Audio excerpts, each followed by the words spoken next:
Hey guys, what's up? It's Rain, and today is the official NFL Sunday, first one of 2021. I'm pumped up, I'm excited, and today is the day that we are about to make absolute bands. Like always, guys, please make sure to like, comment, and subscribe. Let me know your favorite pick from you or from me down below. The person with the most correct picks every Sunday to Sunday will win $10. Peace, love, positivity, and abundance. I'm not even going to talk about anything else. Let's get this show on the road right now. All right, y'all, coming in hot NFL Sunday. There's a lot of matchups on the slate here, but there are currently going to be 4 games that really caught my eye, 2 independent picks, as well as 1 teaser as well. Coming in hot first here on September 12, 2021. I am first looking at the Dolphins versus the Patriots, and I absolutely love the Dolphins +3, even the Dolphins money line. I know.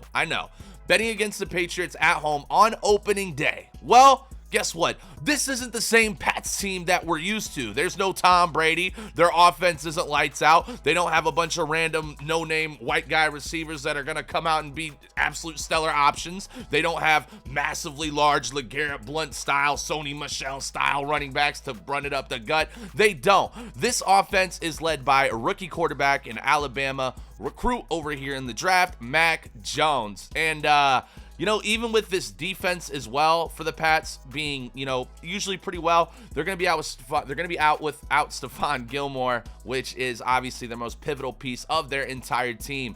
And, let it be known that Mac Jones was the 5th quarterback taken in the NFL draft. Yes, he's got a solid arm, but this phenomenal Miami defense is going to be such a massive hurdle for him to overcome early on in his first ever official NFL game of the entire season. Now, I know everyone's like, but Rain, it's Belichick, and you can never count the Pats out, man. They could be good. You know what? That's what everyone was saying last year with Cam Newton. And how did that go?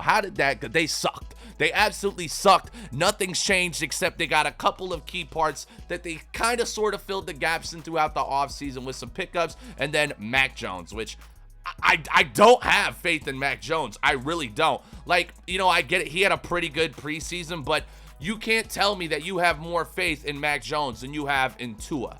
You know what I'm saying? In Tua. You can't tell me that you think the Patriots offense is better than the Dolphins offense. You can't tell me that you think the Pats defense is better than the Dolphins defense. People seem to forget how good this Dolphins team was last year. They went 10-6, and they went 10-6 with Tua playing pretty damn subpar throughout the entire season, but then towards, later on, he started to get some really big games to get his flow going. It absolutely blows my mind that the Fins are plus at all in this game because, like I said, they're better offensively and they're better team defensively. The only advantage I see at all is obviously the Patriots being home and the coaching advantage of Bill Belichick. But yet, don't forget that, Miami's head coach Flores took this dog water poopy shit team and transformed them into an actual winning unit. People don't remember how bad the Dolphins were 3, 4, 5 years ago. Within just 2 years now, they've already transitioned into a winning team that just got 10-6 last year and has very, very solid options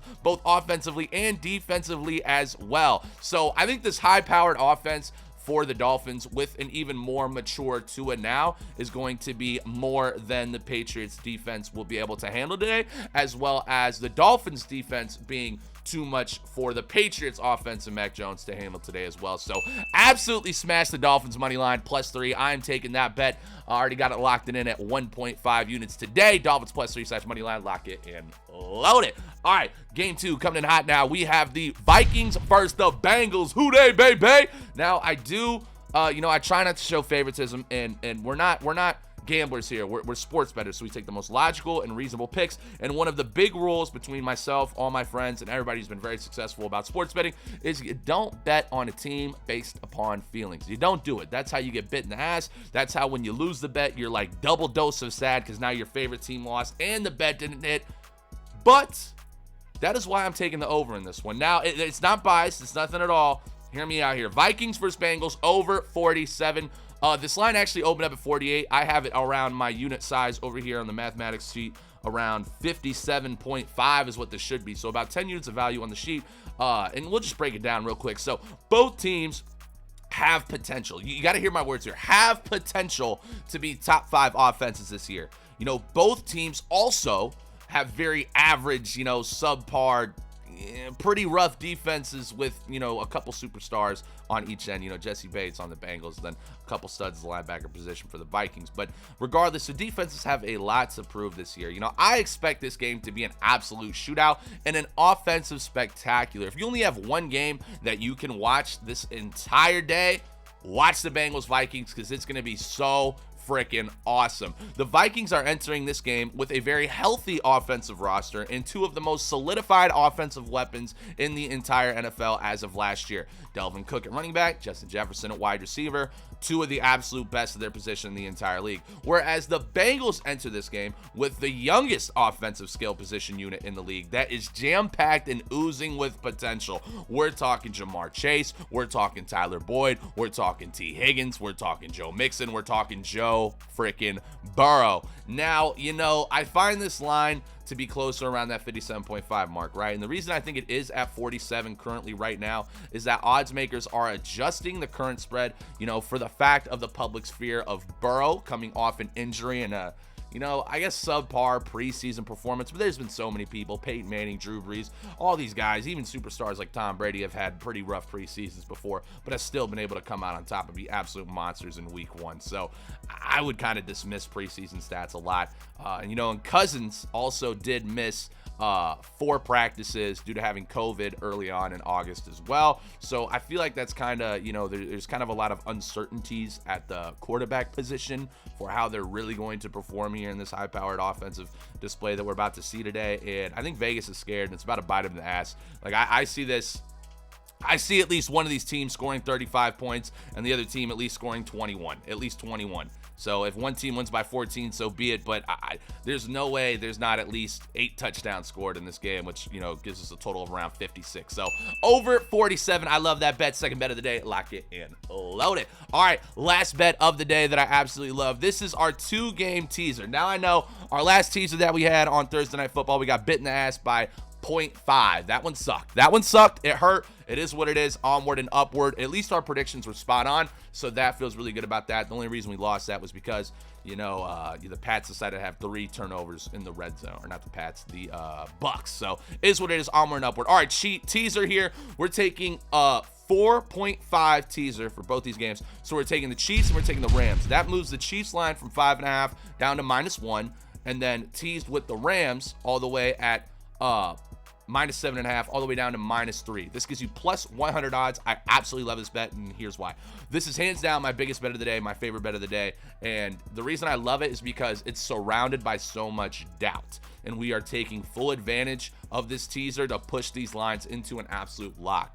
The Chiefs I love at 5.5. I really think they're going to cover that as well against the Browns here, but hey, if I can get them at -1, that's just automatic, and the line is what it is, most likely due to how close the previous matchup of these two teams were in the playoffs last year. The only difference now is that the Chiefs were able to still win in that match with Mahomes playing with one leg. People forget that Mahomes literally had turf toe, which people, turf toe, not bad. No, turf toe is absolutely fucking horrendous for a quarterback in the NFL. It limits mobility. It limits their ability to fully rotate on their throws. It really, really affects them, and that's kind of what we saw happen within the Super Bowl, unfortunately, against them with the Bucks. So I absolutely love the Chiefs. They're phenomenally healthy. Mahomes is going to be 100% too, and we're going to see a much different outcome than what we saw in the playoffs, in which the Chiefs still won that basically with a very crippled Mahomes as well. And, the Chiefs, to me, have proven potential. They've proven they're good. They've proven that they're a consistent, very, very, very solid team. Whereas the Browns probably have the most talent and the most potential in the entire NFL, yet fail. They fail every time to bring it all together, and they just don't deliver. The Browns just do not deliver in big game situations, and they're just an unproven diva team. And for that reason, I am sticking with the Chiefs. So Chiefs -1, that is the first part of that. Rotating into the Rams. So the Rams -3 is an absolutely beautiful pick for the second half of this teaser. People seem to forget how good Matt Stafford is, especially with how much he achieved on each and every single shitty, awful Detroit Lions team throughout his entire career. Even when he had Calvin Johnson, that's all he had. All he had was Calvin Johnson. You know what I'm saying? And that was, 6, 7, 8 years ago? I don't even know. Matt Stafford is such a phenomenal quarterback. I live in Michigan, okay? So I don't want to say by fault, I've kind of become a semi-fan, I guess, of them because, you know, on watching TV, I always get to watch them no matter what. But damn, dude, Matt Stafford would always make these fourth quarter comebacks, and he is just such a good fucking quarterback. And the big thing about him is how clutch he is. Matt Stafford is a clutch, fucking die-hard, amazing quarterback that will get the job done for you no matter what. And he can throw as good as anyone in the entire NFL. And today, not only does he have star wideouts like, oh, I don't know, Cooper Kupp and Robert Woods next to him and a good offensive line, but he also has, for the first time in his entire career, a really, really, really fucking good defense. So I'm extremely excited for Stafford, and this line being the largest of the week at minus 8.5, originally where it opened up at, you know, shows Vegas feels the same way about the potential of the Rams here today as well. And for the Bears, all I'm going to say is this: Andy fucking Dalton. We make absolutely a shitload of money anytime we bet against Andy Dalton. Andy Dalton, thank you for your service at the Bengals for absolutely sucking ass and trapping us for like 9 years. I appreciate you, and I thank you for your abundance that you're about to bestow upon us today for this teaser. All right, guys, so lock it and load it. Chiefs -1, Ram -3. Let's go. I love you. Have a fantastic day. Please make sure to like, comment, and subscribe in this video. Let me know your favorite pick from you or from me down below. The person with the most correct picks every Sunday to Sunday will win $10. I love y'all. Like always, let's make it rain. Peace.